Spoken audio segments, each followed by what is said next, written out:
We could have homes on separate coasts, go dive in Greece with squids. Could have been so bleeping rich, but instead we had kids. They won't smile for a photo, they won't eat the food we choose. That's why we're heading to the parents' lounge to drown ourselves in booze. Every day we're more exhausted, we haven't slept in years. They hit me in the nuts so bad, my eyes filled up with tears. And yes, we'd like to fake our death and go off of the grids, but the truth is we are softies and we truly love our kids. So join us every Tuesday night to laugh at all our pain. Evening in the parents' lounge is the cure to staying sane.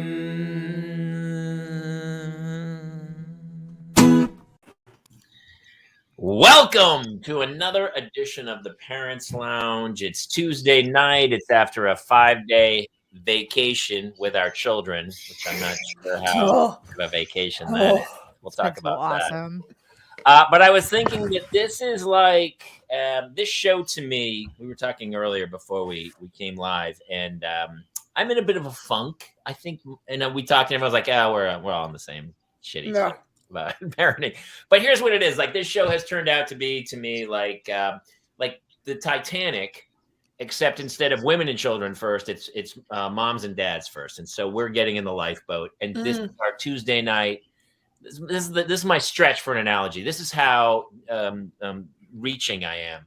Pull up a spot on my door, Jamie. Moms and dads first, and this is our escape. So please welcome my partners in crime, Jason Gowin, Kate Mulligan, and Clare Kramer. How are you guys? Good. I can't believe we're on a sinking show. Jesus Christ, you couldn't have gone. No, the show is the life. Okay. We're you the said the show's the Titanic. The show is what's her name? Molly is thinking next to me. The children Kathy Bates' character, Molly Unsinkable Molly Brown. Yes. Yeah. Parents' Lounge is Molly Brown. Yeah, okay. See, I'm Billy Zane. Thank you, Claire. I'll be Billy Zane. I'm the cellist down in the gully still playing. I'm one of those Irish slaves in the basement that did all the dancing. Where they literally chain you in, and you're like, "Hey, can I get to the surface?" And you're like, "No, you're gonna go Sorry about that." that was some inequity, I believe, back then. Yeah, back then only. Yeah, back then. There's no class struggle now for anything else. You know what? Not to already, we're off on a tangent. But whenever I see, I'm just debating internally whether I should keep talking about Titanic and my feelings about James Cameron and his work, or if I should move on to. It's a great movie. Come on. It's a good movie. Great movie. I mean, I honestly do. It's a phenomenal movie. It's a phenomenal movie. You know the ending. How many movies come out where you go, I know how this is going to end, and yet you're still. But you don't, Jamie. You don't know the heart of the sea. You don't know. You don't understand what's happening with that. Okay, so come on. I didn't even know that. You didn't know what Rose was up to. You didn't understand that dynamic. No. I didn't know how French girls were drawn. I didn't know. Oh, I just saw one of those things on Facebook where it's like, here's a little fact you might want to know. And it was actually James Cameron who drew that photo of Kate Winslet and whose hand is shown drawing it when it's supposed to be Leonardo DiCaprio's hand. So, okay. So he was a hand stand-in? He was a hand-in. I believe that's what you call it. By the way, I just watched the reverse Titanic, which is it's the one about Will Smith plays Serena and Venus Williams' parents. Yes, because King Richard. You know exactly how the movie's going to end. And instead of the Titanic sinking, they rise. So it's the exact opposite of the Titanic. But I really liked it. I started crying. I was like, I have a lot of I've had a lot of people, actually, it's Jamie. It's really interesting you brought that up because I've had a lot of people come up to me this last week and be like, have you seen King Richard? Do you agree? Are you the King Richard? Because you know how intensely involved my kids are with dance and soccer, right? Mm-hmm.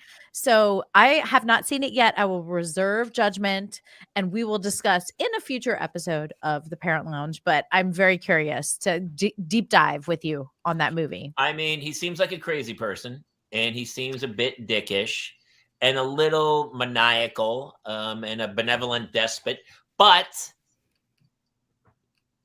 before they're born, he writes a 58-page thesis of what he's going to do with these two children as they grow up. Hello, they're Venus and Serena Williams. So hello, it worked. He says to the one, we're all fucking number lazy. One in the world, and you're going to be the greatest player of all time. And you're like, done. He did it. He did it. Like, and it's pretty crazy. Honestly, as a father, you're like, I'm a terrible parent. Like, he reset. That's why I have to watch this movie because I mean, we're on that same soccer path and now dance path, and we're in it to win it. So, I mean, I don't know. When Dickie said that he took the boys the other day, and they're like, they saw some like a dad playing soccer with a kid. And Dickie was like, this kid was probably the same age as Neil. And he was like, scary good. And he's like, and his dad was so mean. and he was just like, and like Neil even said like, oh, guess we're coming to take a bath now. He was just like, yeah, I said to Neil, like, I'm so sorry. You're never going to get that good because I'm never going to be that mean. But there's Neil. In the movie, was it? Hey, buddy. Hey, buddy. You want to come say hi real quick? Come on up. You can't take time because there you go. All right, there he is. You can take as much. Hello. Hi, bud. What's happening? What's happening? They want to know what's up. I was just telling them a story. When you saw the guy, okay, he's doing his old man face. How it's old pretty is good, he? isn't it? How old are you? 6. Neil's 6. Oh. Nice. Okay, you go take a shower. I love you. Was that his impression of great. you? It was great. Okay, thank you, Neil. Yep. I like that last scream. Yeah. Okay, we I took them to Great Wolf Lodge, and like Neil was in the. It's too much. Okay. I took them. We were in the lazy river, and I lost Neil for a second, and I was like, oh, there he is, and I realized it was an old man.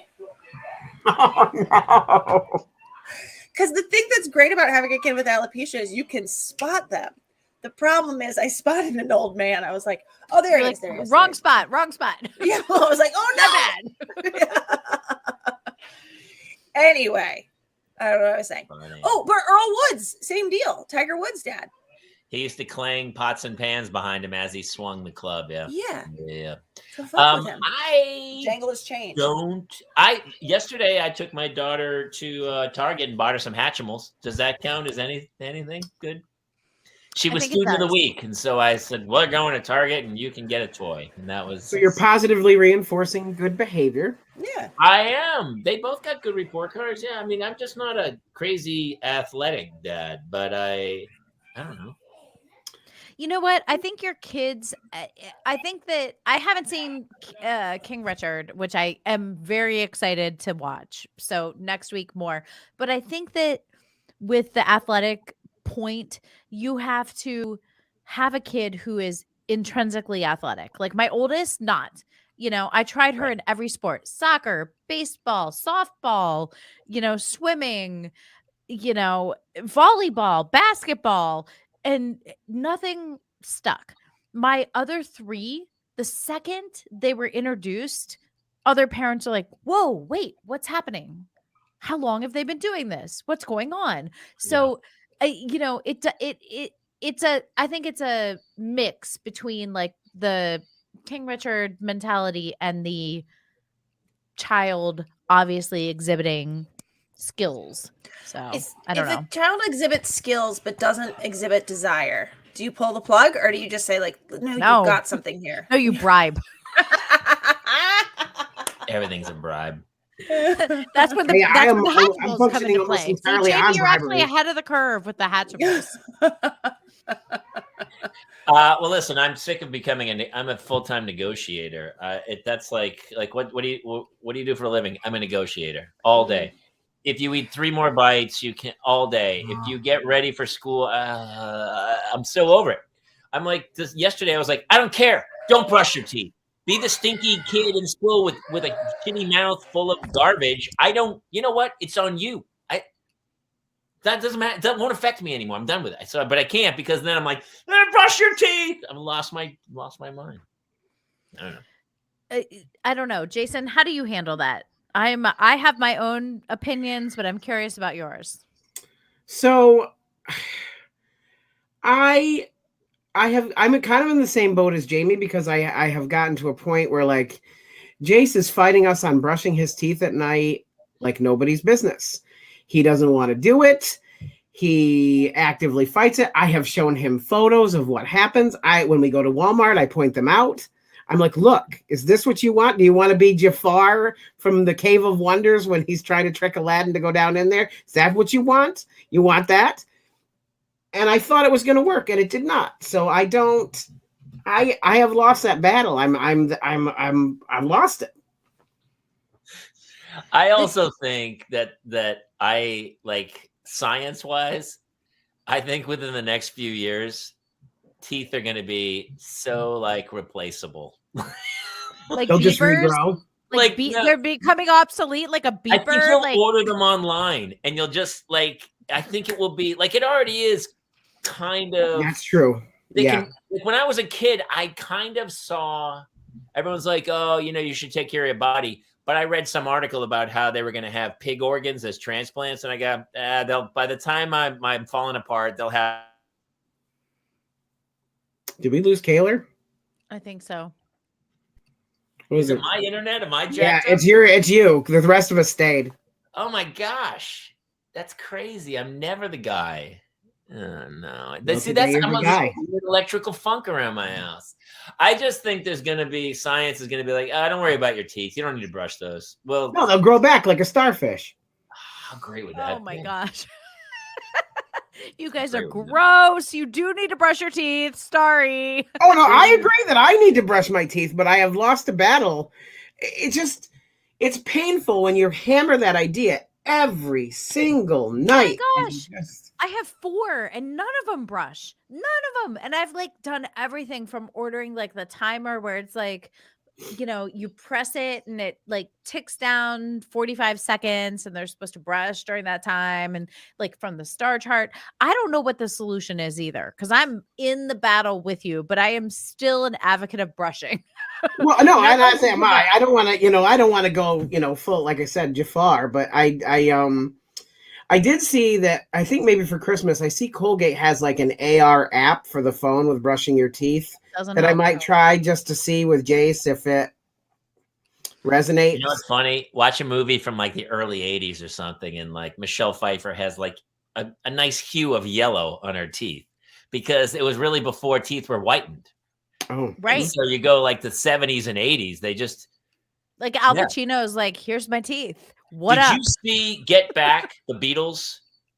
Yes. I didn't see it. So George Harrison, their teeth are kind of they're British from the UK where there's no fluoride in the water. But by the way, George Harrison in that video is 25 years old. This is what Dickie was just saying. They're like 25 or 29 or something. It's Ringo is 29. I think Paul's 28. And John's 28, and Paul's like 26. And how old's Yoko, the 5th Beatle? She is. Billy Preston's the 5th 30. Beatle. Oh, sorry. They're literally in their late 20s, and their teeth are destroyed. But George Harrison is 25 years old. He's a week away from being out of the Beatles. He's been a Beatles for like 10 solid years. I mean, it's crazy they accomplished. Oh, yes. Yeah, Jeremy says negotiating with our 4-year-old is fun. Getting him to do stuff he doesn't want to do is an endeavor. I agree. Like, honestly, I'm just going to be very candid here. I've tried everything, and my kids are 13, 11, 9, and almost 8 next week. And I honestly, the only way to get them to brush their teeth is to scream at them. I don't have another solution for parents out there. That is what works. And it doesn't always even work because they yell back at me, Mom, stop it. Who cares? No one cares. You also have to watch because Hannah, this is Hannah goes, fine, I'll brush my teeth. And she like leaves. And then she's like, that's it, done. And I go, you were gone for 4 seconds. She goes, I brushed them. Did you?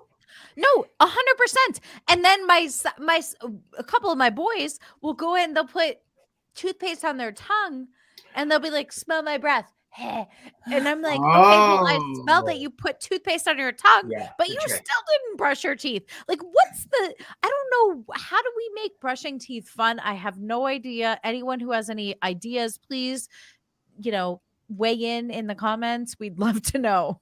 It's so funny. My daughter and I have an idea for it, and it's called, there should be a chewing gum that brushes your teeth. Like the Orbits? I don't know. I haven't invented it yet. I'm not a chemical guy, but it should have an abrasion. There should be and it should be abrasive, and you should take it and kind of rub it around your teeth. And it should be, why couldn't you take, how they do dentures? They put them in a cup and they put a little tablet in. What if you just put the tablet in your mouth and you just hold it in there for like a couple minutes? Isn't that called mouthwash? Like Pop Rocks. Yes, like Pop Rocks. Why can't they be Pop Rocks Yeah, because they could use the same flavoring that they do for the children's mouthwash, and there's got to be a way. Seems like an easy fix. It does seem like it. We need to get on this, guys. I mean, oh, Jobo in the house. You guys, I'm meeting Jobo this weekend because he's coming to the big Schmodown event in LA that's happening this weekend. But also, I got to meet him online the other day. I know what Jobo looks like. Oh, really? You gonna hold out on him? Cute. No, basically, Jason. He looks like you. So he's adorable. He's adorable. He's a cutie. He looks like a 5-year-old with a tape-on goatee. Yes. I knew he was gonna. He can't help himself. Not tonight. No, I'm in a bad place. Hey, by the way, talking about King Richard, do you think that? Here's the deal with King Richard. How many other King Richards are there out there who it didn't go well? A lot. Right? 100. And do you think that this thousands. movie didn't instill a whole new generation to go, you're gonna be the #1 player in the world? I wrote a diatribe. It's coming. I have not seen the movie. I can't say that enough. But from what I know from it, it's still like the magical, gem of a moment when the child, the parent, and the sport converge. Yes.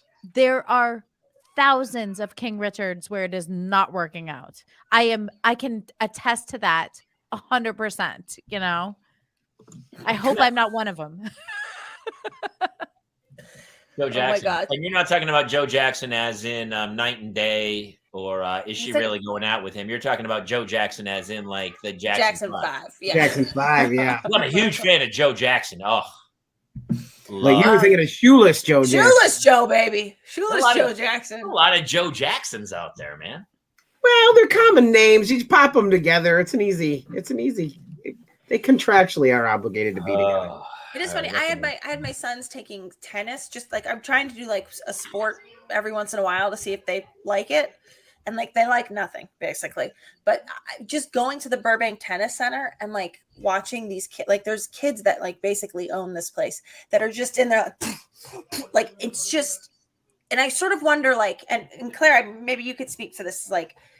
Do you as a parent have to, like, if your kid loves tennis, does it help them if you're somebody who also loved tennis and played tennis? Or can you be like a real Kate Mulligan, a real idiot that all I ever did was run? And like, like I was never a dancer. Like if I had a kid that wanted to be a dancer, I'd be like, okay, is that like, I don't know. It's interesting to me. Well, so I'll delineate that for a second. The soccer side. Okay. So when we recognized the kids' talent with soccer, which now they're playing on, the national team for futsal, they're going to their first tournament in 2 weeks, and both boys for 2 different teams. And then they're going to their second tournament the week after Worlds in Vegas, the week after. I know nothing about soccer. However, what I do is the kids 24/7 in my house, they're watching soccer on, whatever European game is playing, whatever is playing. The only video games they're allowed to do is FIFA, and they're 100% like into it. So I don't think it's like about your intrinsic knowledge. It's about being able to like identify what's going to advance your child and help them. With dance, I had a huge dance background and I backed away from it for so many years. Like I didn't even get her into it until she was like 9. So that's kind of a different story. And yes, with dance, like it's all different. When I grew up, it's way different than it is now. So it's kind of. Are you like watching it and like marking the routine? Are you like, oh, well, I'm like rehearsing with her and her teacher's like, please don't, like, we have our ideas about what, and I'm like, sorry, but I like, NYU degree in dance. So I want to actually put my 2 cents in there. So now when you discovered dance, like how were your parents, how did they handle it with you as opposed to how you're handling it with your kids? Well, I mean, I grew up in a tiny town in Ohio. So there was one dance studio. So I was there when I was 12. I started going to New York to dance in the summers. I studied at Broadway Dance Center. I lived with a guy who was like my guardian, and I did commercials and stuff. But there was no like, my parents were not involved at all ever, And then with her, I really kept both my kids away from dance as long as I could until they were just like bursting out with it.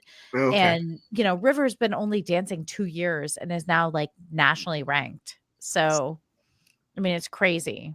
So you passed down the jazz feet, right? To I don't know. It's just me. Her father's sister was also like a professional dancer and cheerleader, and so I think the 2 lineages converge. That's not her mama. Her flexibility is insane. I mean, she's like a circus ballet dancer.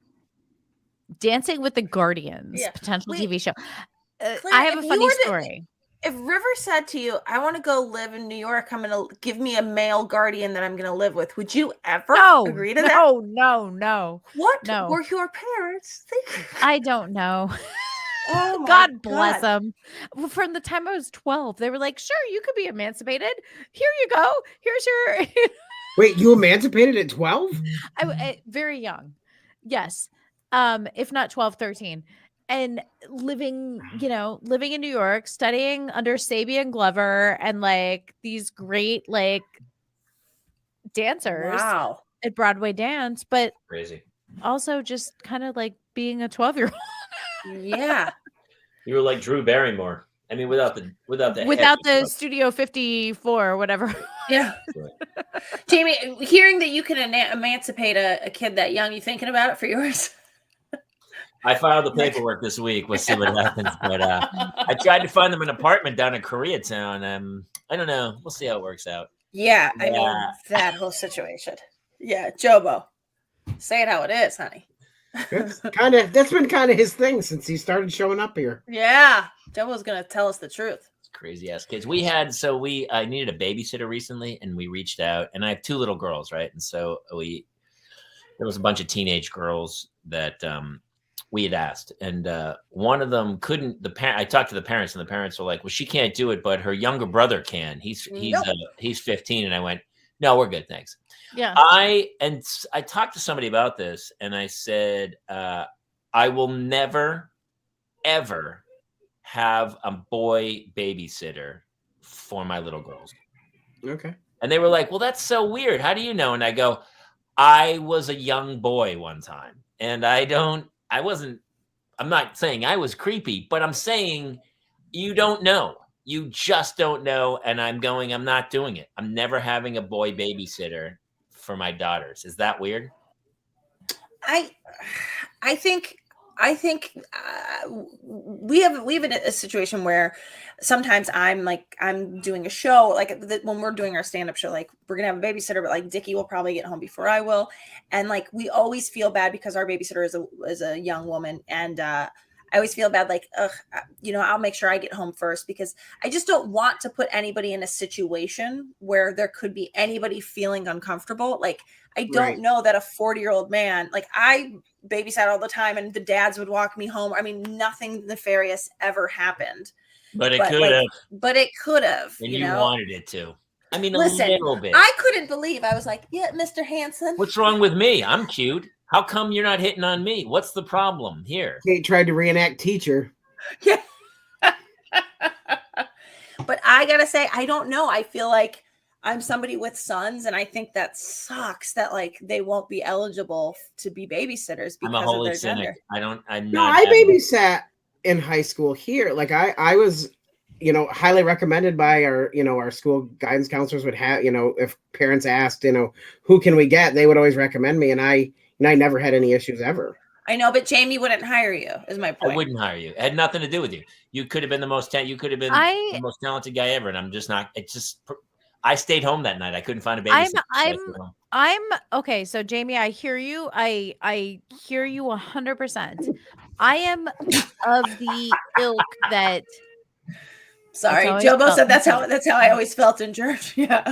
I'm of the ilk that, like, I'm limiting the quantity so that I don't have to delineate based on gender. So my kids have only ever known 2 or 3 babysitters in 15 years. But you have boys too. Like, I have 2 and 2. So there would be 2 boys in the house. Not necessarily, because when I need a sitter, it's based on my needs. So it may be so it's like if I'm out somebody's here in with dance these or guys, whatever. I need someone for this, or I'd you know what I mean? To hear people's comments, because I was talking to somebody and they were like, "You're crazy, man. Really? You won't have a boy babysitter?" I go, "I'm not having a boy babysitter." No, if I was in your situation, I 1,000% agree.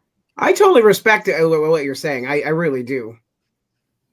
I agree, Genevieve. It's sad, but it really just takes one. And it's not like, listen, if all of a sudden I had to have somebody, I'd probably bend my rules. No, I mean, it's better to err. I think that if anything, what social media and, all this, everything has brought to the forefront is it's better to err on the side of, like, okay, conservative, let's be like really, really conservative and not have that. I agree, Jamie. I totally agree. Well, innocence can only be taken away once. And once that happens, it's... Oh, Jason, that's such a... Is that a Hallmark card? It feels like a Hallmark card. Yeah. Oh my God, I now want to die. So thank you for that. You know what? I feel like that's a needlepoint pillow. I don't think so. I think innocence, I think it's chipped away at. I really do. An event like that, though. An event like that is... I think an event like that can that's open up a slippery slope. Jamie's just talking about not having a male babysitter. No one gets out of here alive, Jason. You know that. Come on. No, but the implication being that the male babysitter would do something profoundly inappropriate, which I think, like, that in that case, that's so big. I don't think you lose innocence in fits and starts. I think normally, yes, I think that's true. I think, like, yeah, like if you grow. Yes. Genevieve, get on it. What was it again? What was it called? And your innocence can only be taken away once. What happened to me? What happened to you, Jason? Tell us. Now I shouldn't have said that. Yes, I want to know now. Come on. You're in a safe space. There were things that happened in my childhood that, that are lifelong lasting now, that from a family member who was supposed to be watching and did things that they can't, That's the other thing. No family Next members. topic. No family members is right. No boys. Yeah. Basically, we need robots with like Rosie the maid from the Jetsons. Let's get her. What's going on there? That would work. Alf. Really You well. need Alf to babysit. Yo, Alf. I gotta tell you guys, I already feel better. I was in such a shitty mood earlier. Sadie's like, I had my innocence for a long time. I feel great. Fuck. Jason should be in a bad mood. He's still kind of innocent. Yeah. Day by day. How was everybody's Thanksgiving, by the way? I talked about it earlier. Everyone's like, yesterday, somebody was like, hey, how was your vacation? I go, vacation? What are you talking about? Yeah. I had 2 kids for 5 days, and they go, that must have been a blast. For the kids, they had a great time. Yeah. We saw Encanto. They went to the beach. They had a pool party. We had we did a million things. What did I do? I was a butler. I was a driver. I tried desperately to get kids to brush their teeth. Like I had a full-time job for 5 days. It was super painful, but fun in its own right. I don't know. It just reaches a point with me. Maybe I'm kind of, because I always say I'm on the edge of the spectrum. I'm like, at a certain point, I'm like, I'm out. I can't take any more. You're driving me nuts. And I'm with them 24/7.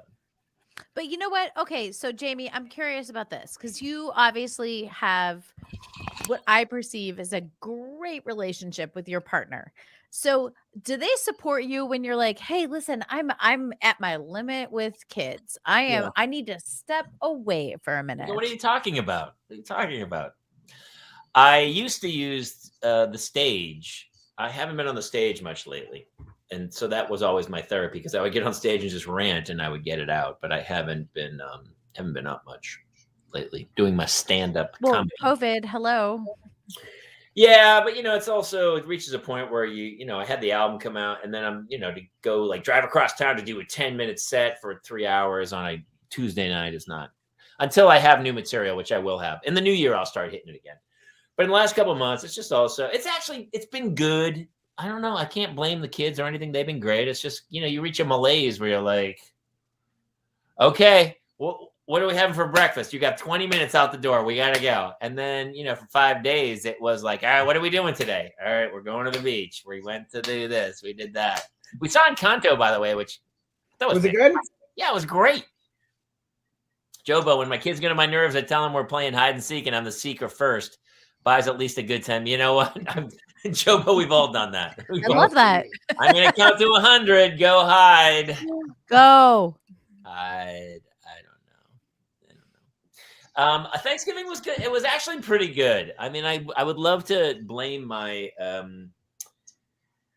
my exhaustion on the kids, but it wasn't. It was actually we didn't travel, which was kind of cool. And we had a great dinner with friends and the kids were actually pretty well behaved. We put up Christmas decorations over the weekend. We're already there. I love that. I love it. I love it. There. Okay, so what? Oh, go ahead. No, you go ahead. Oh, Kate's back. Hello, Kate. What happened? Tell us. Dickie was like, Kate, Neil has something he needs to say to you. And Neil goes, you said I would suck at babysitting. And I was like, no, I wasn't saying that you would suck at baby. I was saying that I think it sucks that my boys wouldn't be able to babysit.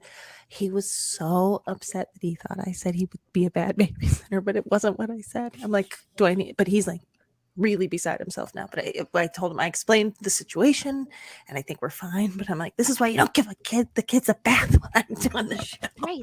I am here live on this show. And things get said on this show. Okay, Kate, question. Yeah. Question. And also, Jason, question. How often do you bathe your kids? Once every other day. Every other day. Even the one with alopecia? What? Even the one with alopecia? Yes. Like he has no hair. How's he getting dirty? Oh, he just will smear dirt on himself. It's funny. I actually had to ask the question, like, what am I supposed to use on his head? Shampoo or soap? And they're like, shampoo. Like, that was a dumb question. I was like, I thought that was a legit question. Why would you use shampoo? There's no hair there. There's no hair. Like, there's no hair. Why would you use shampoo? You could skip it and get that combo stuff for kids. It's the body wash, shampoo. That's what we have. That's exactly what we have. So we have Wookiee shampoo.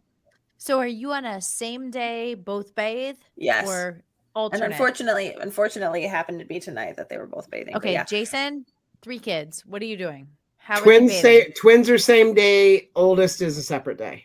So we're one kid, either two. Is it every other? Every other.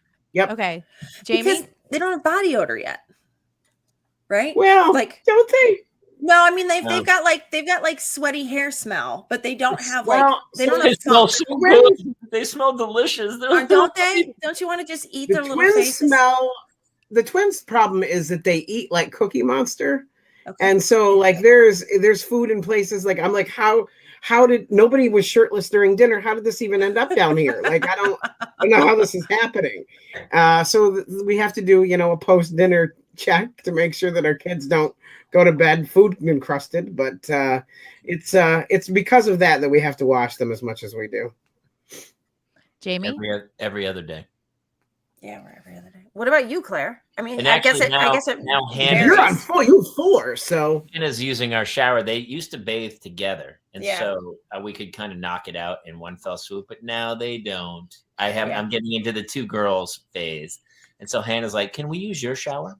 And so Hannah will go upstairs and use my shower, and then Claire will take a nice long bath with her toys downstairs. Yeah.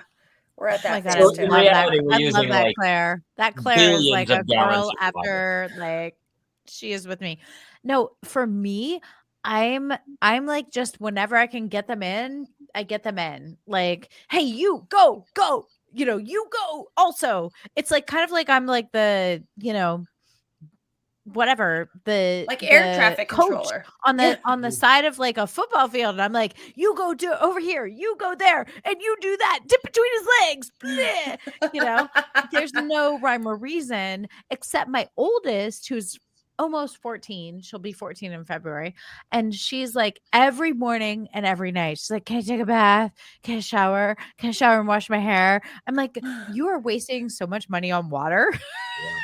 Like, I don't she's even know what 14. to do with you right now, because she gets in there and she stays for like 30 or 40 minutes. I used to do that. I still kind of do that sometimes. Yeah, with the shower on.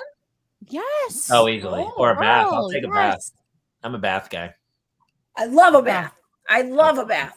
But a it. bath is your 30 or 40 minutes and it's the same supply of water. I mean, sometimes you turn it back on to keep it hot, but like a 40-minute shower, ooh, that's a lot of water. A lot. And then the other kids, I get them in the tub together, the 2 boys especially, and then they're like, there's not enough hot water, and so it's a battle royale. But I really don't have like a regimented like, do this, do that. You're on Monday, Wednesday, you're on Tuesday, Thursday. So I'm wondering, should I get that type of a schedule for them? No. I think it sets itself up to be torn down, because there's going to be a night when River's late at dance and that's her night to shower, but she's going to have to do homework when she gets home. You're going to be like, just do your homework and go to bed. Like, I just feel like it's you're going to have to play it by ear. Yeah. I mean, if your system is working, Claire, I wouldn't change it. Okay. But Claire, is your system working? Yeah. Well, they're clean enough. Because honestly, I could use that's all you need.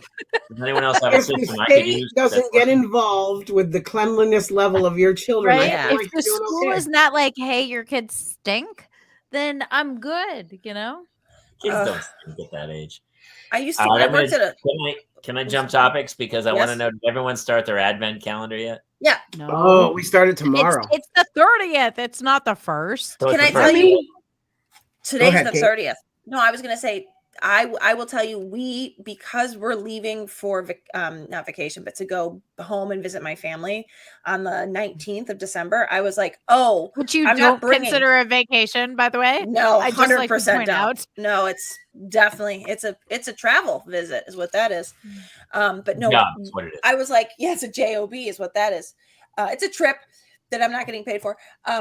But because I get like them, like, I don't know, like the toy advent calendar now, where it's like a little Star Wars minifigure or whatever. I'm like, I'm not fucking bringing that on the plane for them to open the remaining 5 days once we get there. So I was like, we started on Thanksgiving. So I have no idea like if we're ever actually going to end up, but it's not how it's supposed to be done. But yeah, we started like 6. They're on day 6 today, my kids.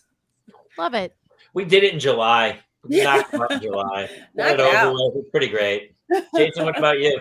Well, let's talk about mine. So I went on Amazon and because Jason's really into Spider-Man and Marvel stuff. So I received this in the mail. So this is a Marvel one, but let's take a look at the back. And I realized that this is not on the up and up. Oh, it doesn't do it every day? No, it does, but Batman is not Marvel. No, this is Transformers 21. There's Superman. There's something that looks like, hold on here. What is 14? And the number 24 looks just like a pocket. Oh, yeah, that's the pocket. That's the pocket hero. Yeah, so they said me like this ghetto, like in this one, the gray one here, Batman's got some weird like prongs on the side of his head. I don't really know, so I don't know what's actually in here. I was led to believe from Amazon's it's like descriptions that this was version Marvel. too, so right? Tomorrow we go on the adventure of what will be in here. You're like, so I don't know. Harry Potter. How exciting! Dude, you need to put up a post every day and go. I'm going to Mulligan's Island, right? Like Wait, I'm not Speed sure Racer. why. What's happening at this advent calendar? It's just rando. It's Felix and Oscar from The Odd Couple. It's just this random. It's Balky and cousin Larry. I'm so anti-advent calendars. My wife does the chocolate one. She did the chocolate one, right? Okay. When they were little girls, they were like 3 and 5 years old. Yes. And she would she'd do it right before they went to bed. And she'd go, "Hey, it's advent calendar." I go, "That's a choice." Are you putting chocolate into a 3-year-old at 7:00 at night? And she goes, "Fine." And so she'd start doing it early in the morning, and they'd wake up, and the first thing they do, they'd open it and eat the chocolate. I go, "They haven't had breakfast yet." But that's what the French do. A time of day, the whole chocolate. They were like, they never once thought like, "Oh, it's the 15th. Oh, Christmas. Oh, Jesus." They were like, "Oh, that door's going to open in a piece of chocolate." They were like a pigeon on one fucking leg waiting for a pellet to drop. That's all it was.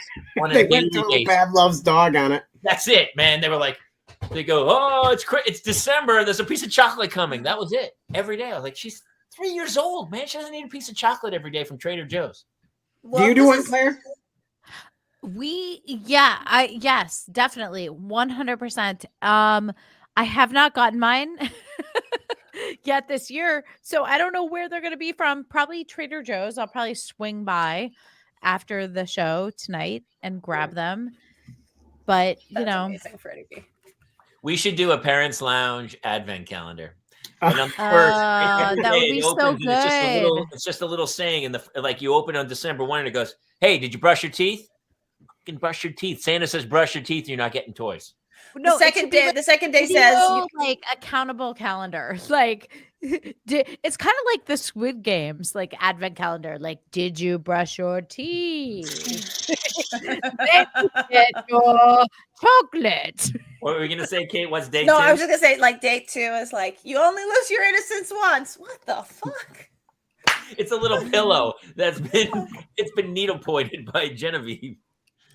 Oh, okay, what is that even? All right, hang on. I'm getting a call from my kids, so hang on. Are they mad that boys can't babysit? Is that your agent? Is that probably, your agent? Probably. They're pissed about the advent calendar. Has your agent with more notes. By the way, do you know what great parents it makes you look like, Jamie, that your kids were excited about the Trader Joe's chocolate? That means you hadn't introduced them to any sort of sugar whatsoever. If they were like, "Oh, chocolate."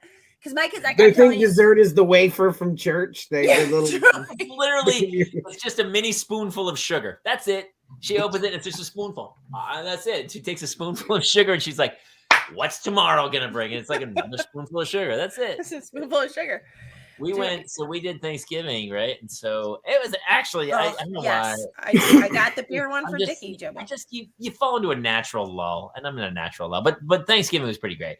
But on the last day, we were together for 5 days, and my wife makes amazing chocolate chip cookies, and she wouldn't make them. Like, we were like, "Hey, make some chocolate chip cookies," or whatever. She didn't make it. So finally, Sunday night, she makes them at like 7:30 at night. Mm. And of course, she puts a chocolate chip cookie into a third grader's mouth at like 7:30 at night on Sunday after a 5-day weekend where the kid has to go back to school on Monday. And then, of course, guess what happens at 1 o'clock in the morning when I hear footsteps up the steps? I go, "There we go." And up comes Hannah. "I can't sleep." Well, of course you can't. You had a chocolate chip cookie at 8 o'clock in the morning. Yeah. Like, "Oh, yeah, get in bed." She just sat in bed and rocked for a while. And then I took both my pillows and I went down and I slept in Hannah's bed, in her Pottery Barn kids' bed. Yes. It was really comfortable, by the way. Wait, could Kate sleep with her in the bed? Yeah, Kate. Actually, Kate loves sleeping with the kids. It's like her favorite thing. I actually love it too. I mean, they don't come in my bed. I go in their beds. She loves it. She doesn't sleep. She doesn't sleep at all Like she'll get up the next day and she's like, oh, she kept me awake all night. But you can hear in her tone, you're like, yeah, you liked it. You loved it. There's something about snuffling them that just like, because this is the part of the like that this it's if we were opening our fortune, it'd be like someday they won't let you in their bed. Like I mean, truly, that's like it breaks my heart. Like that day is fast upon me. I feel like with the Claire, do you still sleep with your kids? Oh, 100%. Even the boys still let you sleep with them? Yeah. Oh, mostly the boys. But actually, it's really funny. No, all of them. I mean, more than anything, I love sleeping with them. And I'm probably like that worst parent, everybody is always like, oh, you shouldn't sleep with your kids. It creates such a codependence or whatever. And I'm like, hey, listen, come love with me. You're going to eventually be an adult out of here. You're going to have your own thing going on. Certainly, we're not going to be sleeping together when you're 17 or 18. Yeah. You're like 7. Yeah. So, I love it. I love it. It's like that mom who breastfeeds the kid when the kid's like 12. No. Have you seen those? It's like the kid's playing soccer and it's like, oh, I'm thirsty. Come on over. Yeah. Come on. Fill up. Yes. Fill up, get some iron in that body. And I am not that way. And I'm also not like, I studied this book that was like, healthy sleep habits, happy child when I was, a young mother. That's the doctor from Chicago.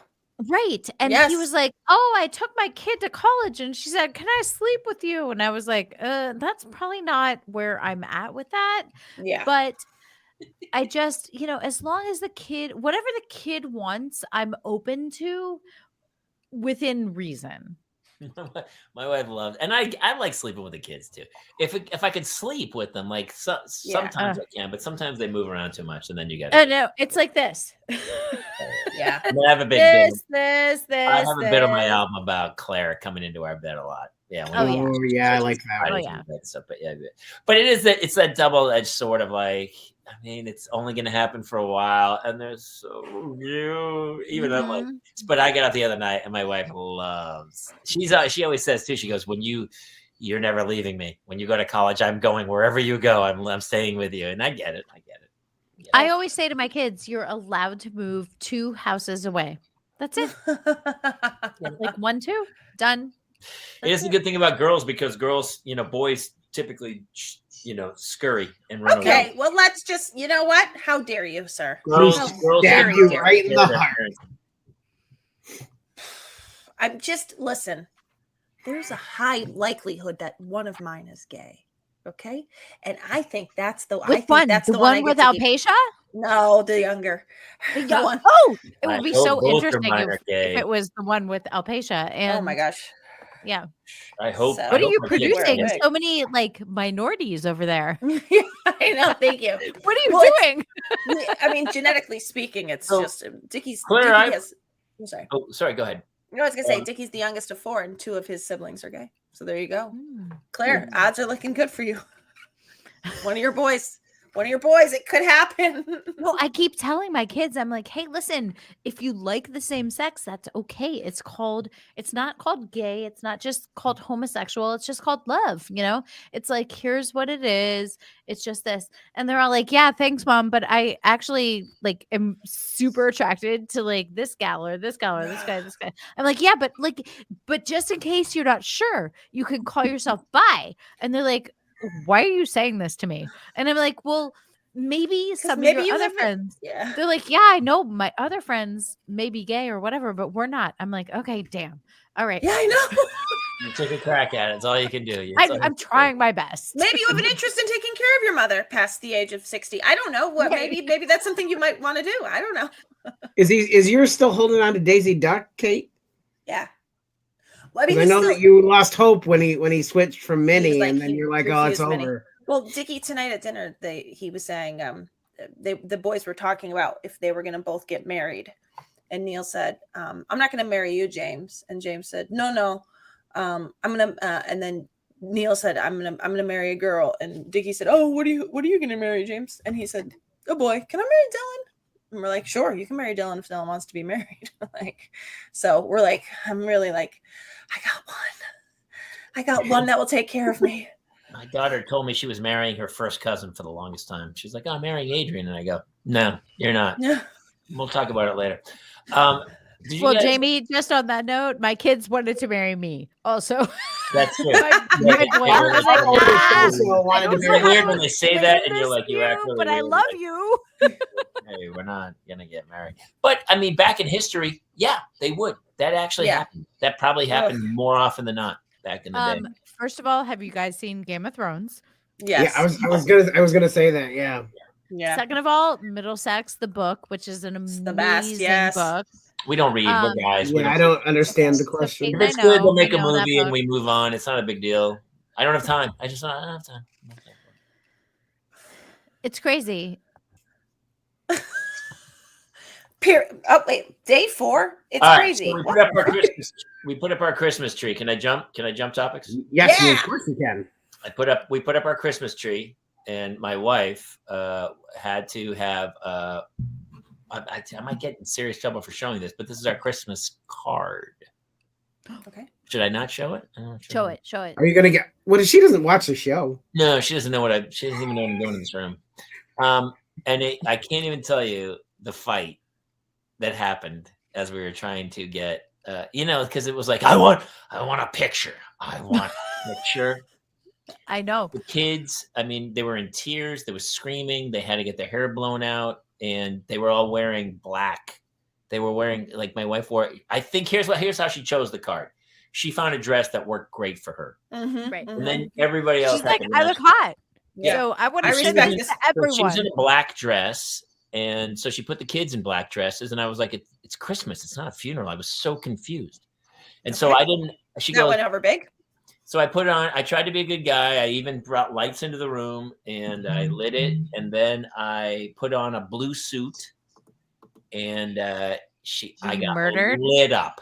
You don't have a black suit? I don't own a black suit. I don't know. It was a huge brawl. I don't have a black suit. Okay. Finally, I remember I own a tuxedo. I had hosted something and they had bought me a tuxedo years ago. Jamie, no. Tuxedo in the back of the girls' closet that I hadn't worn in like 5 years. And so I put a tuxedo on.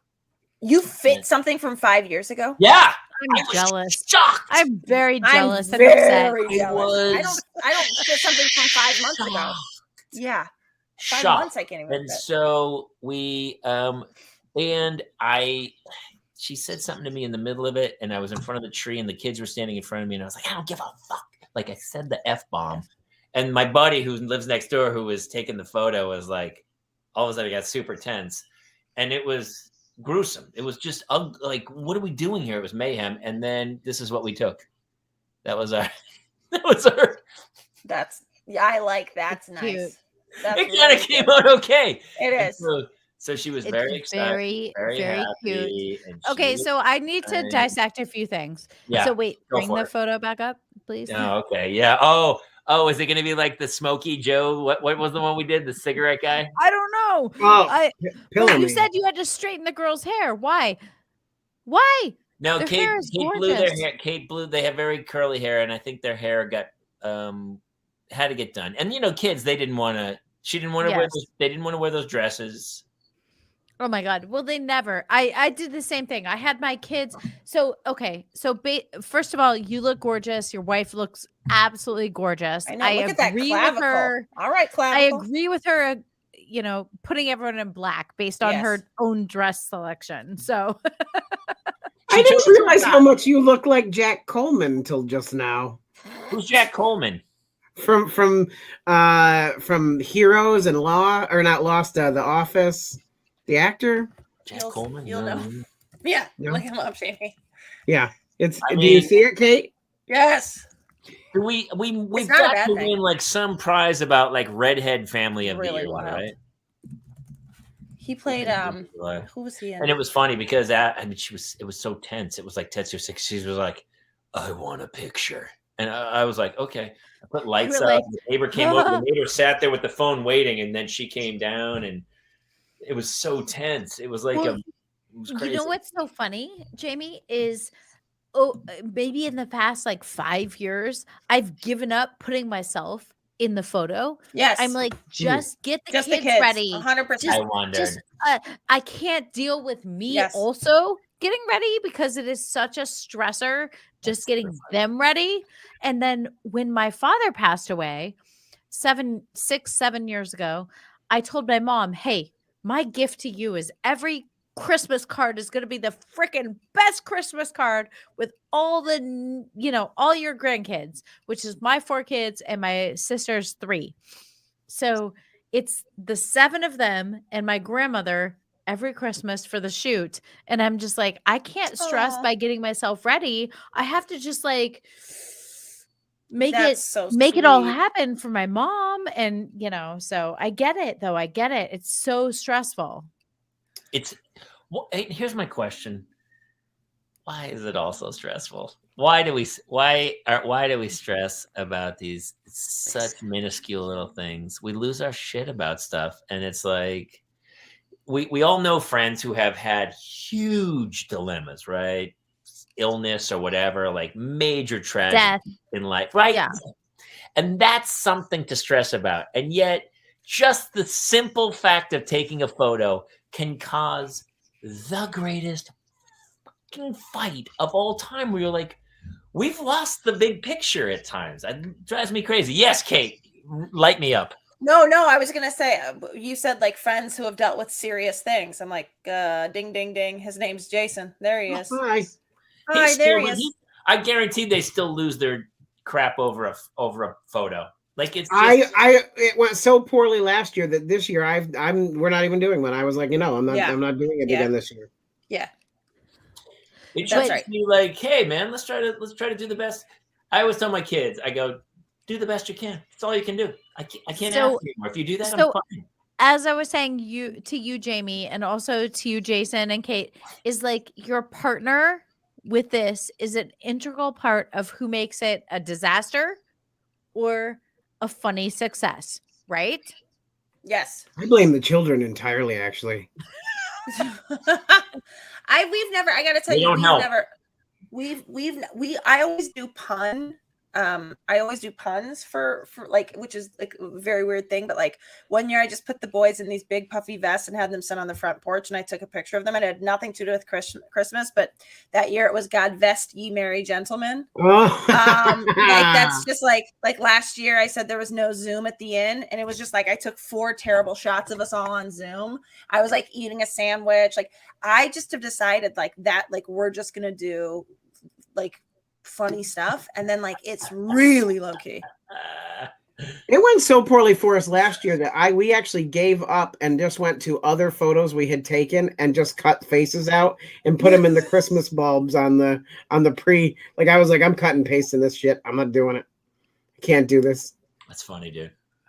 I have this big thing about, I always take the piss out of things, and I always try to make fun of it, which is obviously annoying to your partner who's like, hey, I care about wants to hear your shitty jokes. Just be, so you go along with this thing.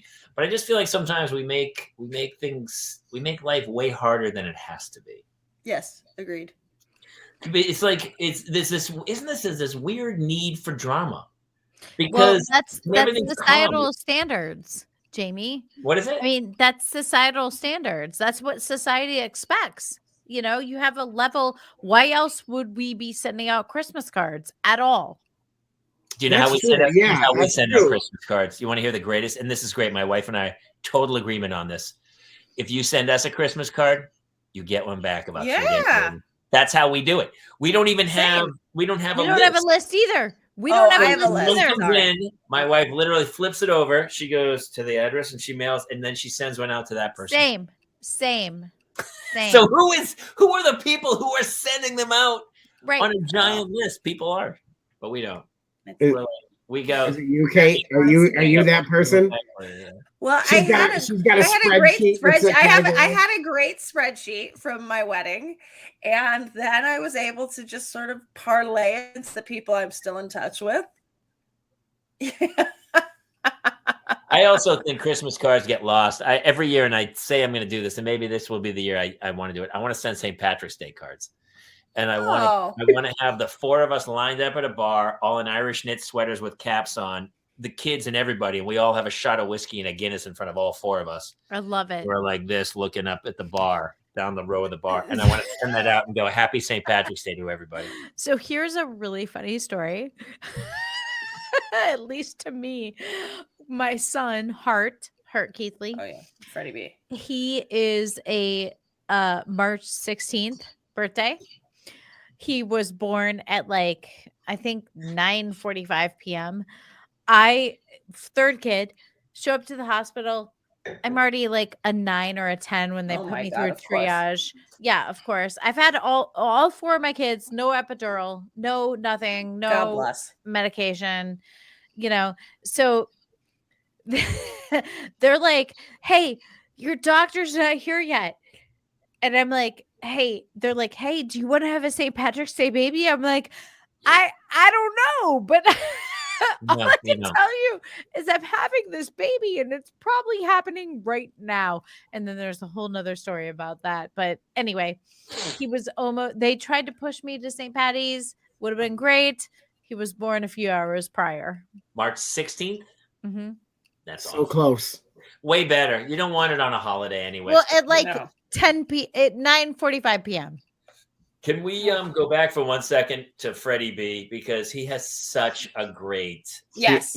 I had totally forgotten about that. Oh, occasionally you get the annual newsletter. Yes. Hey everybody, I just want to let everyone know it was a really hard year. We lost grandma, but and of course I lost my job. And the wife and I are splitting up, but a lot of good things happened. One of our kids made regionals in basketball. Like people send out like annual newsletters to go, "Hey, I know we haven't spoken in a long time," and which probably denotes that you don't give a shit about what's happening in my life. But here, I'm gonna let you know everything that's going on. And I got to tell you, my sister married a man whose father sends out the easily creepiest letters I've ever. The year that my sister got married to this man, her father-in-law sent out an email or a newsletter, and it's just the most self-congratulatory. But he's like describing the wedding, and he referred to my sister as looking so pure and virginal in her white. And my parents sacrificed to a volcano, or my parents were like just beside. They were like, why would he comment on like just the weirdest? And it's like and apparently like probably starting tomorrow, he sleeps with his dogs every December. He like sets up the Christmas tree and then puts out a bed for himself to sleep by his dogs. Something's wrong with the man, you guess. Something's wrong. Don't talk about somebody's virginity. Babysitting my kids is what I'm saying. I'm not letting that dude babysit my kids. Yeah. Can I tell you something? He shouldn't even raised his own. Okay. It is funny how people deal with like the end of the year, though, isn't it? It's like, to me, it was never a big, like, people go January 1st. That year's in the books. This new year's starting. Goals, reaching. I was never that guy. I was like, it's just another day, man. We're just gonna jump.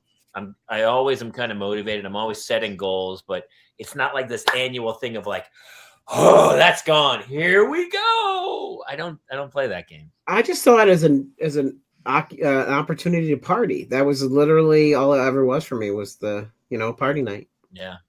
So what do you now, Jason, teach your kids about the new year? The only thing we really do right now with them is we put them to bed early, but we do one of the Netflix like pre-done countdowns that they do with like characters from Madagascar or whatever, and they do the countdown. So you can put them to bed whenever you want, and they do the countdown. But that's kind of, this year we'll probably kind of have to touch on it some with the oldest because he's in kindergarten now, so that's going to come up at school. But the twins, I mean, they just know there's extra snacks that night, and that's kind of what we do right now. When's the last time any of you guys saw midnight on New Year's Eve? Every year. Oh, every year? Oh wow! I think Neil's going to be 7 in April. I think it will be 6 years. That means I haven't seen midnight since before the kids. I don't think. I fell asleep once watching my cousin Vinny. Welcome to the new year. We do East Coast. We do East Coast celebration. So we watch the ball drop 9 p.m. Oh yeah, sorry. Okay. everybody celebrates, party, get in bed. That's it. That's smart. I like that. Or they, I'm not saying they even get in bed. They may lay on the couches and I lay on the couches with them. And it's like, okay, until we fall asleep watching this movie now, then we're done. But no, definitely not past like the 9 p.m. celebration. We used to go, before I had kids, we would go to the King's Head pub in Santa Monica and celebrate England's New Year at 4 p.m. in the afternoon. Oh my that's God. fun. So we get there like 2. It would be a line around the block at the King's Head. It was so much fucking fun. Actually, over the next few weeks, I'll pull some pictures out. It was so much fun. And so maybe we should do a live broadcast. Wrecked. We should do like a live broadcast at like, UK celebration. Yeah, it was like a 4 p.m. is UK. And so by like 4:30, we'd be like stumbling around Santa Monica, like, well, how are we getting? What happened? Can I ask if any of you see a line now for anything, you get into that line, you just go the fuck home? I never got into a line before. Prescriptions? Never. Yes. Never was a line. Prescriptions, okay, yeah. So medically, yes. I agree with Claire. Vaccines, yes. 100%. Prescriptions, Costco. Sure, there's a line at Costco if you get there early enough. Yeah, you're right in the morning. You just I won't. See, I won't. I'm just gonna show up right at 10 when it opens on a Sunday, and there's nobody waiting for because everybody's being a holy person. No, you tell me about you're talking about like a line to get. I'm like, nope, wouldn't do that anymore. You couldn't pay me to get into a line to get into a pub. Oh God, no. No, even when I was in my 20s, I would never wait in line. People go, "We're waiting in line." I go, "Yeah, I'm not. No, that bar's empty." Bye. It's so funny because I remember my mom saying when I first became of drinking age, and she was like, "Why are you going out? We got beer here." And like I never understood it, and I was like, "You're so cheap." It's like, and now I'm like, "Oh yeah, no. What's better than getting wasted in your own house on the liquor that is like good to you?" Yeah. I was always delusional because I would be in those lines and I'd be like, well, this line sucks because you know why? I'm not in there. So who would want to be in there? And then I would go someplace else. And then be by myself in another bar, absolutely alone. So apparently they knew better than I did. Jobo with the cocaine joke. We're already well over an hour. Claire, were you gonna talk about a plumber or something, or we were gonna save that for later? I have questions. Yeah, we better let's table that for next week. Okay. But real quick, Jason, do you want to show what I did today? Yes, let's do it. Yeah, let me grab that for you. So just a quick, I went and got boosted today, but so I live up on a hill, and so it's one of those things where like if you leave and you forget something, you gotta go back up the fucking hill. Like there's not like a quick. So I was like halfway down the hill and I realized I didn't bring my Vax card with me so they could update the booster. I was like, son of a bitch. So I had left that I could be there on time. I heard that they don't put that booster on your Vax card. Is that true or not true? They did put it on mine. Ah, okay. They did. Anyway, so I then race back up, but now I'm going to be late. So I pull into my driveway. I've got like a U-shaped driveway, and I pull into my driveway and I rush into the house and I grab my Vax card and I come out, and you will see what I did. Well, you'll hear what I did, hopefully. Here we go.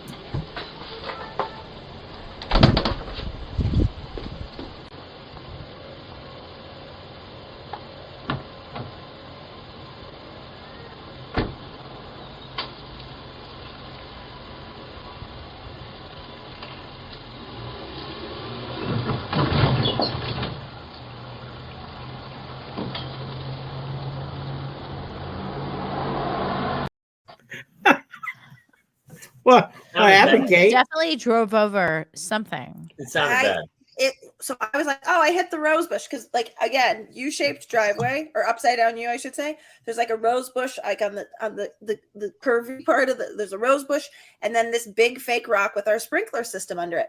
I drove over our sprinkler system, so I then could see that Dickie was at our front door, like when I was waiting in the Target to get my booster, and I called. I was like, "What?" And he's like, "Did you by any chance hit the?" He's like, "There's water everywhere." I have ring footage of just the sound of gushing water. So he had to have the city come out to turn off the water, and he then got to a fight with a neighbor of ours. Our windows open, like, because the neighbor came over and like was like digging stuff out, and he's like, no, I want to be really gentle. And like then like the neighbor, like it was just like very weird. The guy was like digging up our yard, and it was, and so I come home in the middle of that, like while we're sort of having a fight. I'm like, oh my God, I created this whole thing. But yeah, I don't be in a rush anywhere, guys, because you'll run over your sprinkler system. But again, it was your driveway that you've driven in per chance a million times. I don't know, like twice or so. So at some point you were going and you knew you've driven it enough to know the driveway turns. Yeah. And you kept the wheels straight, it feels like. I actually, the thing is, whatever angle I pulled in on, I could have pulled up and around, which I sometimes do, but instead I pulled up and like just sort of parked so I could get out quick. And then I thought what I needed to do was back up, and I didn't need to back up. What I needed to do was keep going forward. Sure. I backed up, and then when I cut way too deep. So we'll just chalk this up to poorly calculated geometry. I think yes. I think a little bit of idiocy and a smattering of in a rush. Are you a terrible driver? I think my record. I think my record would say I'm not. Listen, Dickie was very cool about it because he was like, dude, I backed into our car once. Like, what? Don't worry. Just like this, it's called an accident for a reason. And like, I'm sure in his head he was like, this fucking idiot. But he was very nice about it.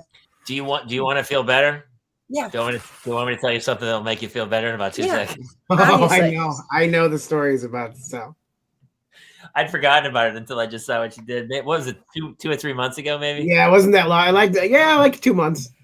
I go to the gas station. I'm filling up the car, and I get back in. I'm on my phone as I'm filling up the car, and my wife calls, and Hannah has locked herself in the bathroom, and we have a huge, like 20-minute conversation, giant fight of like, Hannah won't get out of the bathroom. I can't get her out. I go, well, I'm not home. I'm like a half hour away. I don't know what to tell you. Get her out. There's a huge meltdown. Finally, I can hear them screaming. She finally gets Hannah out. She's gonna be okay. It's gonna be okay. So I go, whatever, and I hang up the phone, and then I drove away.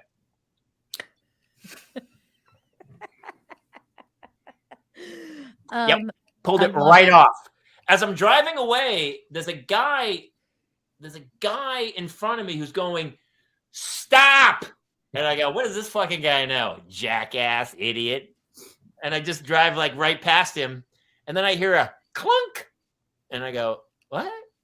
And I pull over and I go, immediately it hits me. I stop the car. I get out.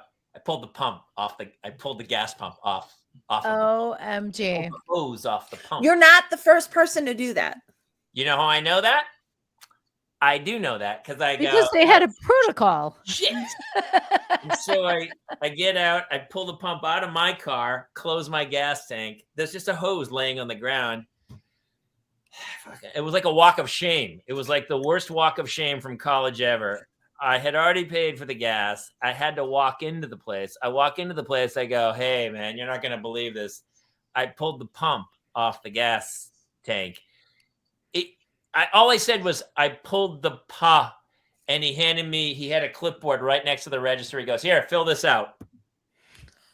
It was almost a form that said, I'm an idiot, and I pulled the pump out, and here's my information. He's like, you're done. The guy goes, I go, Jesus, this happens a lot. He goes, you wouldn't believe it. Happens all the time, every day. And there was like one fixture that pops, and I go, well, it must be. I go, it feels like it just clips back in. He goes, oh no. Really? Back in. And so he goes, well, do you want to pay for it? Or do you want your insurance? I said, well, go through insurance and we'll talk to them or whatever. And so I get a call from the insurance guy like 2 weeks later, and I tell him the whole story about my wife, about the kid locked in the bathroom. He is rolling laughing. He tells me it was $995, which kept it under $1,000, which meant they paid for it all. I didn't have to pay a penny. Oh, thank God. And because it was under $1,000, it didn't affect my insurance premium. Oh, thank God. Well done. Hey. And the guy goes, honestly, you made me laugh so hard. He goes, I'm glad I could help you out. And we talked on the phone for like literally an hour. And I told him, I go, and then it went off on about fucking kid, man. She's losing her mind. She's locked in the bathroom talking to the insurance adjuster, just telling him insane stories about my kids. But yeah. And I thought, as I was like, I go, I can't believe I did this. Like, I'm a really good driver. And I drove away with the gas pump in my car. I ripped it off the pump and drove. I can't believe. And here's what's crazy. It was a day I was just out driving. I forget. Auditions? No, I was quarantined. Mm-hmm. Oh, that's right, because it was after you came back from Detroit. Quarantined in a hotel, and so I was just out driving my car because I had been trapped in a hotel. I literally was, because I had worked on that movie, and the other girl tested positive, and they quarantined me in a hotel, and so I couldn't see anybody. But I was like, well, I can drive in my car, and I went and drove in my car, and I pulled the pump off the gas. I just feel like that is exactly the problem. Like, distracted driving is dangerous driving. That's all there is to it. Listen, it all goes back to kids. Kids. I was fine until my wife called me and said my daughter locked herself in the bathroom. Then I'm like, well, shit, now I got to pull the gas pump off the pump. The train wreck. And so I couldn't believe I did that. And it was I was like, wow, that, when you like the same thing you did with the front yard, you're like, wow, so that happened. So that happened. Yep. No, so that happened. When I woke up this morning, that was not on the possibilities of things that might happen today. But it did. It did. And you're like, so even then I kind of laughed about it. And when I ended up talking to the insurance adjuster, I just was rolling. I go, dude, I don't know if I have to pay something or whatever, but I did it. And even when I came back out, I had filled out all the paperwork with this guy who was this Indian guy who ran the gas station. He was kind of cool, but he was obviously, I go, come on, $1,000, please. And when I came out, there was a cop filling his gas up on the other side. He goes, I can't believe you didn't drive away. He goes, I saw the whole thing and I thought for sure you were going to drive away. And I go, well, there's video cameras. I mean, where am I going to go? And he goes, you wouldn't believe it. People drive away all the time. He goes, people do that and drive away every single day. And just dragging the hose. With the hose on the back of the car. Right, just dragging it. And so the cop like the never-ending story of gas. Yeah. The cop goes, you took it pretty well. And I go, I kind of did take it pretty well. Because honestly, in my whole life, it was one of the stupidest things I've ever done. And I can't believe, I just, when you just sit there and like, I think when I was younger, I would have been super embarrassed and crazy frustrated. Yes. But it reaches a point like kids just dumb you down and numb you so much that you're like, wow, that just happened. Okay. Everybody that could have scolded you was incredibly polite. I walked past people who were just shaking their head at me. I was like, I don't know what to tell you, dude. I'm lucky to be alive. I don't know what's happening. Fucking train wreck. So, Kate, I love you. I totally understand what you did. And at least your husband was super cool about it. Super cool. I mean, and we're also, this is the worst part. I then text our plumber and I'm like, Tim, any chance we've got an emergency? We got this, blah, blah, blah. And I get a text saying like, I can't. And I'm like, no worries. Thank you so much. And then like, then he goes on to say like, by the way, my dad died 2 months ago. This is done. And I was like, okay, I just texted my dead plumber's cell phone. I just felt terrible. I mean, I was like, I'm actually genuinely sad about it too, but I was like, really? This is the day that I have a geyser in my front yard. The city of Burbank has to come out to turn off my water. My husband has to go back into work. It was his lunch hour that this all happened on, and I was getting my booster shot. I was not of help at all. He got into a fight with our neighbor, and now our plumber's dead. Like, just felt like that day. I mean, that feels like the opening of a film. That feels like the first act of a film. Yeah, or like I don't know, like it should be in August Osage County or something, like a play. Like I don't know. Anyway, I got nothing. I feel like that's a good. I think it's a good closing spot for this. Closing story. Well, I gotta tell you guys, thank you. I feel way better. I don't know. Don't you guys get in funk sometimes where you're just like constantly? What am I doing, man? Honestly, I think I'm in a funk constantly, and then I think every once in a while I'm out of it. I think that those are the days I notice. I'm like, oh, I'm out of that funk for a brief moment here.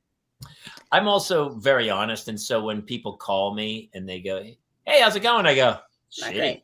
Yeah, it's really shitty right now. And they go, "Why?" He really does that like every day. I'm like, "Hey, how's it going?" Well, you know. And he That's exactly what I say. I go, every day. Well, you know, every day. I loved you in Sling Blade, by the way. You were great in Sling Blade, Jamie. You got a Kaiser blade, and you got a string blade, and you got all of them. You guys have anything going on this week? Do you guys have? Everyone has friends where you go, "How's it going?" And they go, "It's good. It's really good. Yeah. Everything's great. I'm so happy."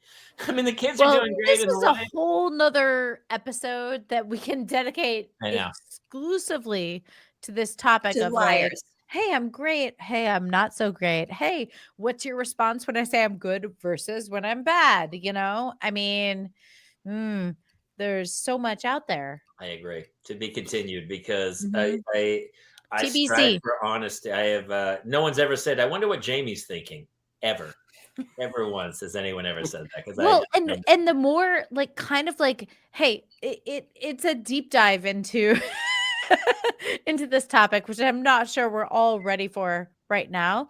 But honestly, like the more people ask and the more you respond authentically, the more they shy away. And it's like, oh, well, I'm sorry. Then I guess I can't really say what's going on. Yeah. So, hey, the Parent Lounge, we want you to say what's going on. We want to hear your, grievances. We're here with you.